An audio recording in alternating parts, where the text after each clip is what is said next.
Hello there guys, it's Joey, and this video is going to be the 15 tarot tag started by the amazing Miss Arwen.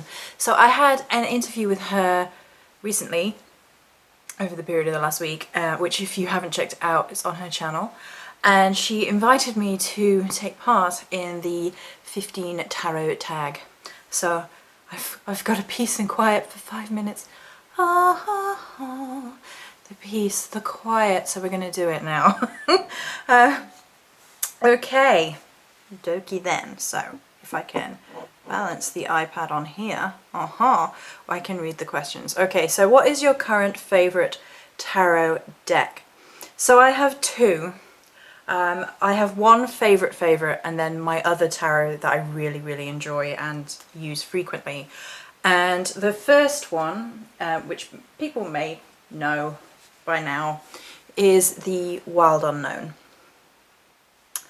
I have a whole video in the I Can't Witch Without section about this amazing throwing the cards on the floor, amazing tarot deck. And that video is fairly recent-ish. And it talks about in depth why I love this deck. I've had this deck, I think it's 3 years, it might be 4 years, and this was the original before any of the cards were changed. I also have the Animal Spirit Oracle deck, which I really like, but I thought, seeing as we were sticking with tarot, we would stick with tarot for the format of this particular Q&A.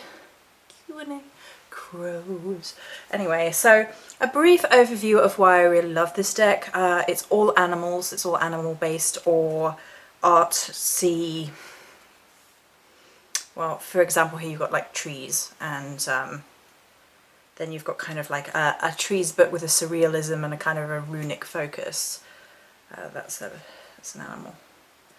So there's kind of like a nature-based energy to it with a sort of cosmos undertone, if that makes sense. And I love the use of colour and the use of graphic lines. Sometimes there is quite a lot of colour, and sometimes there's a very little amount of colour, but it's used effectively. A little splash of colour. The other thing I really love about this is originally there was no real book of explanation, so it meant that you had to go and find the answers, you had to kind of do it for yourself, you had to search for the answers, or you could go on forums and kind of engage with people and engage with what other people thought, and I thought that was a really nice element to it. The other deck, which I kind of make a slight exception to my rule about humanoids, I mean they're technically gods in here and religious overtypes, is the Marielle. So the Marielle Tarot, that's a good card, so there you go, is the other one. I find these cards are direct, to the point, succinct. They will kick your ass if you're in need of it, but there's also something incredibly ethereal about them, probably because, there you go, I think the Empress is meant to be, is the Empress meant to be Frigga? I can't remember if that's who the Empress was meant to be. I don't have the booklet. This one does have a really in-depth booklet as well, and her way of seeing the world and seeing the cards and kind of like the accumulation of different religious idols and beautiful animalistic pictures really speaks to me. So Marielle is the only one I can make an exception for humanoids, and I think it's just because the artwork is just pure genius that and I really connect with it, that I can step away from my I don't care for humanoids usually in tarot readings. So that's question one. Kind of, it might be a quite long video because I'm giving quite in-depth answers. Which tarot card do you think stands for who you are now?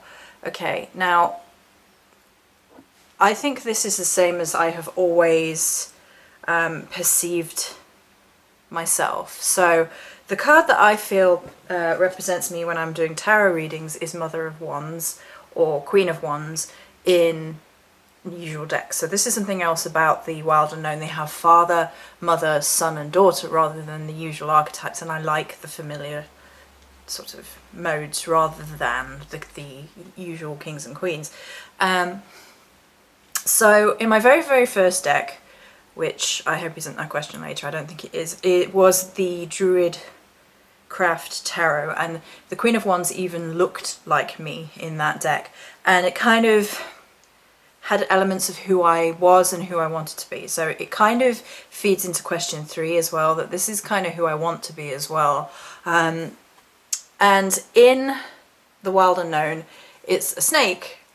They're all snakes in the Wands, and I had a little trouble with it at first because you get your automatic negative stereotypes to do with snakes. However, in my astrology chart, which I know thanks to Jess from Metagamorphosis, I have a lot of earth and a lot of fire, like in equal balances throughout my charts. And therefore this actually makes a lot of sense, because they are earthy creatures to the ground, but then they're quite fiery creatures as well. Snakes are also a symbol of rebirth. They shed their skins. They prefer to lead, they're not followers. The Mother of Wands is depicted against an orange background coiled around her eggs and with a stick or wand. Fierce protectiveness. There's kind of like protecting your own in this card.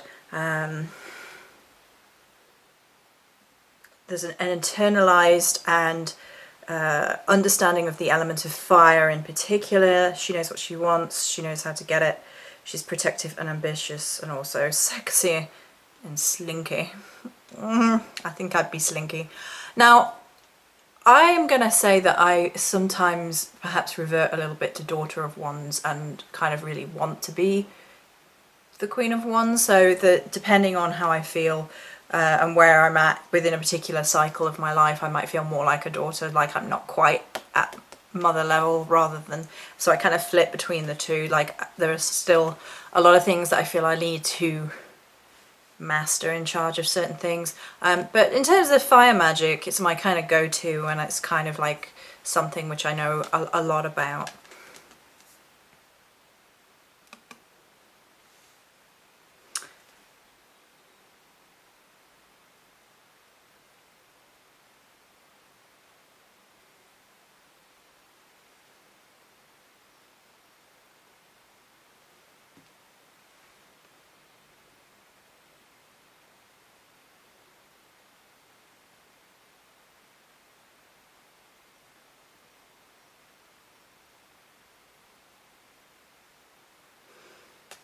Okay, I think that will do for that one, for that question.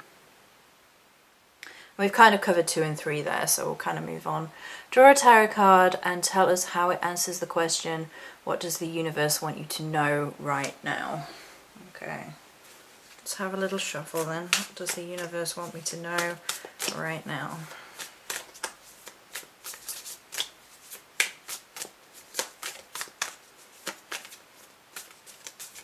I won't shuffle for too long. I usually shuffle for a bit longer, but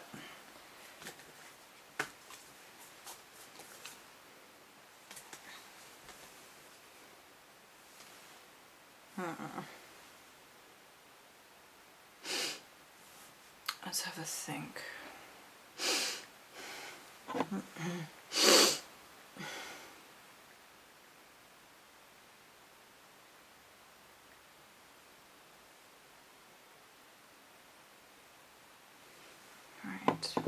Make sure the questions don't...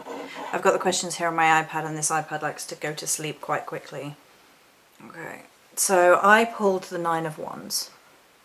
And the 9 of Wands has a crescent moon up the top with a colour in it, and it's kind of formed a stairway with the branches, like a flight of stairs.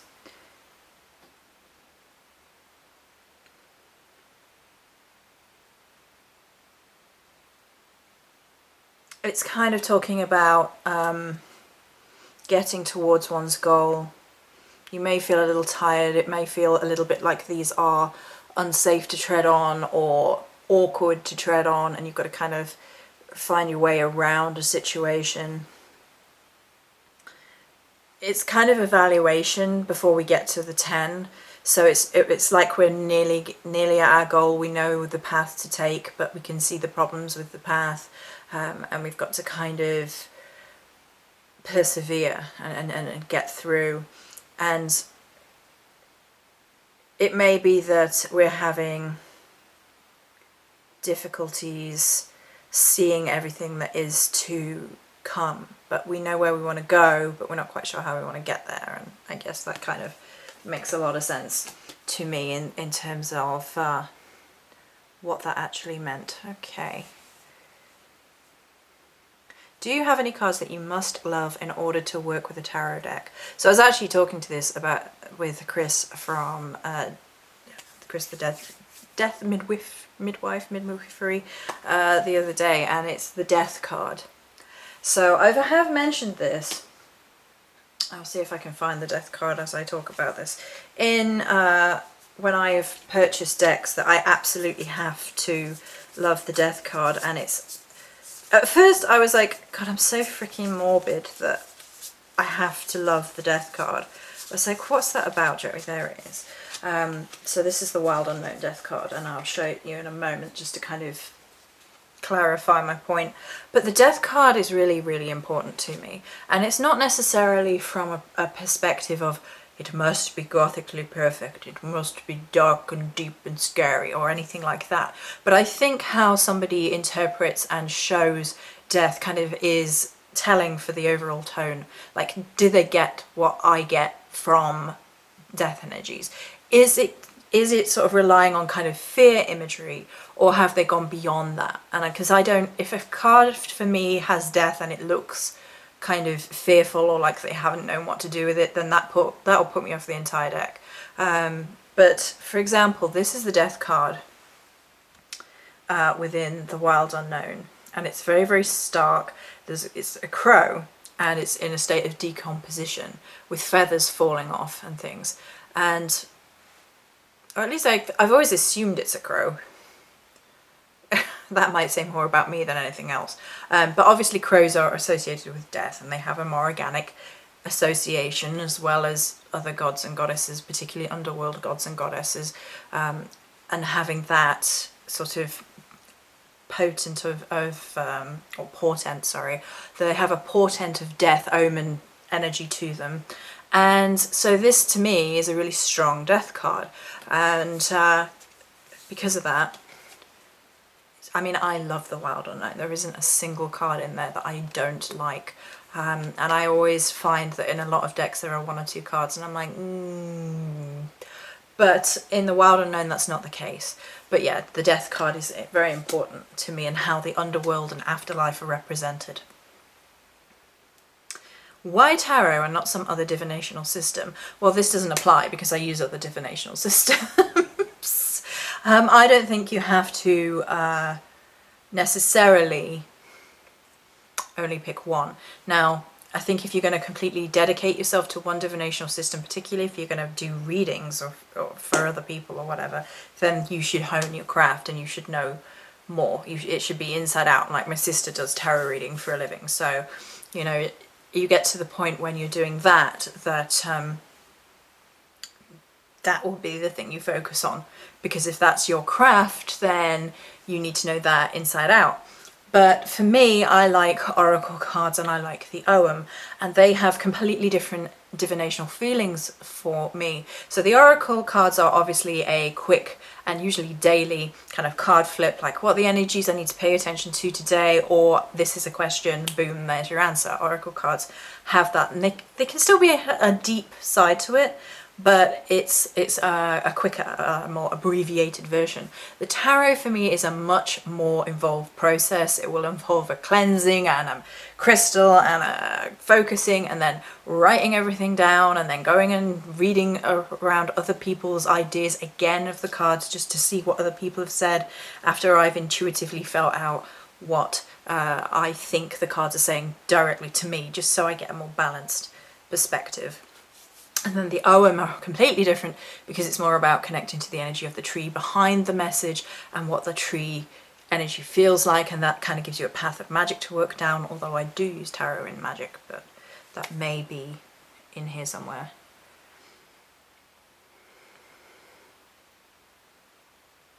What's the first book you can remember reading about tarot other than the Little White Book?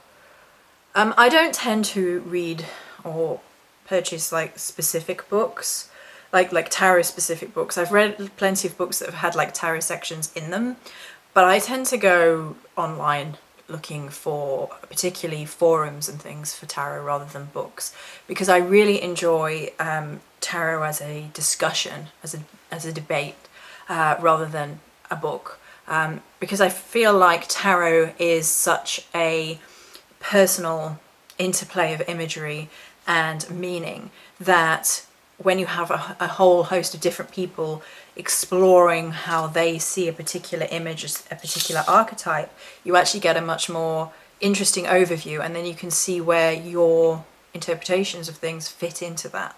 So that's kind of how I feel about tarot books particularly. But again, that's not my craft. That's not a craft that I am honing, and if it was, that would be different for me. So what person would you like to sit down with a chat about tarot? And okay, I'm going to combine this with what one YouTube, well, I don't know. Well, I'm going to say, what person would you like to sit down with a chat for about tarot? I would talk to Kellyanne Maddox all day long about tarot. In fact, I wouldn't talk. I'd be like, teach me, sensei. Because I would just be not as creepy as that sounded. Never mind. Now she won't talk to me. No, okay. So I think Kellyanne has an incredible wealth of information. I think her tarot is not only her craft, but it is her art form. I've had readings from her. And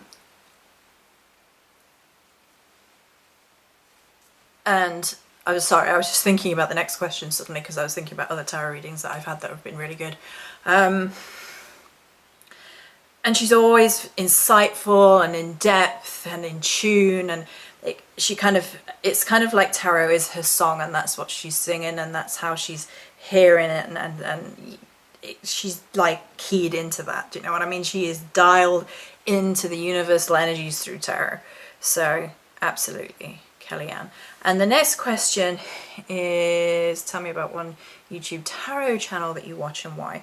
I'm not going to do one because I think that's a little unfair. Like, I love Arwen's tarot channel, and she started this goodness, so you know, I love her weekly readings. I love Nico's channel.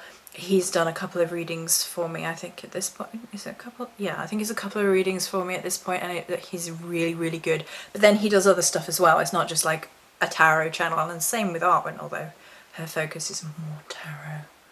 And of course Kellyanne, but then her focus is not just tarot.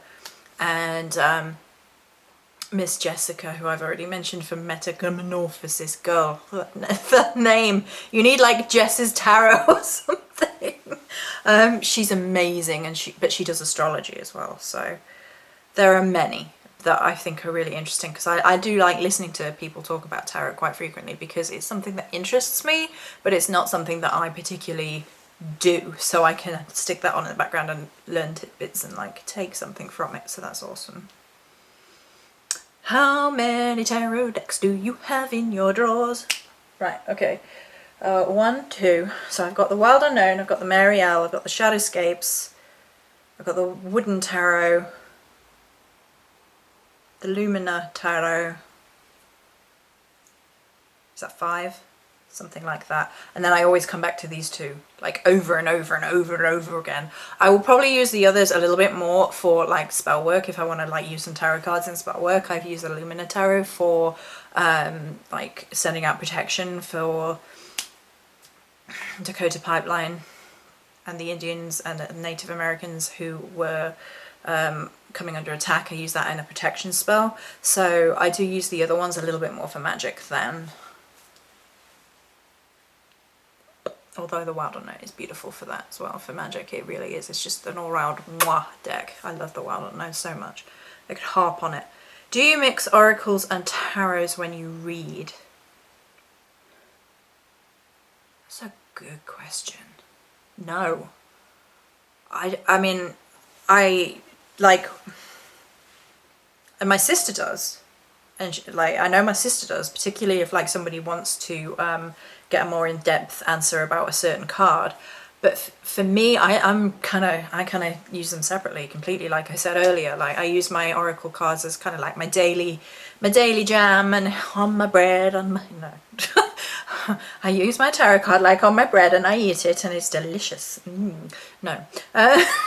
So it's kind of like a daily thing, whereas the tarot is a much more involved process. So no, I kind of keep them separate. So there you go.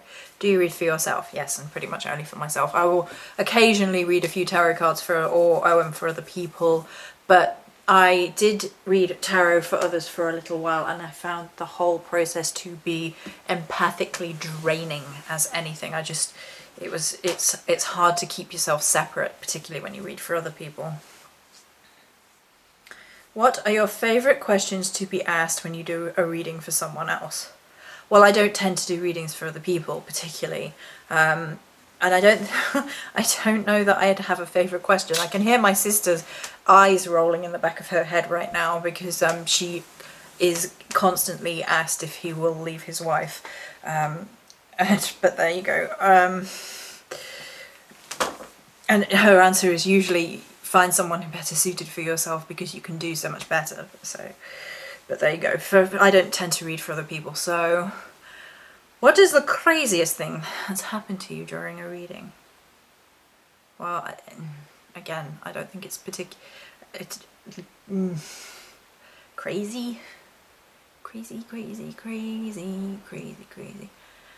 I'm crazy. I'm crazy. 'Cause me. Sorry, Aerosmith. I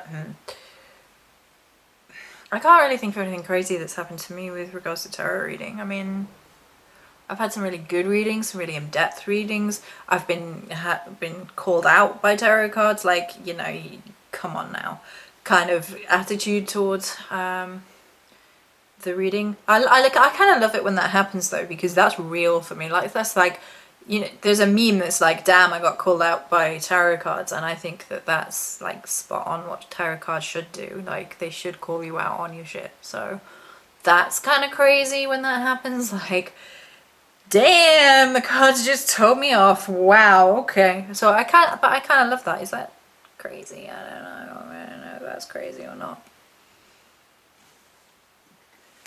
That's my answer though. There you go.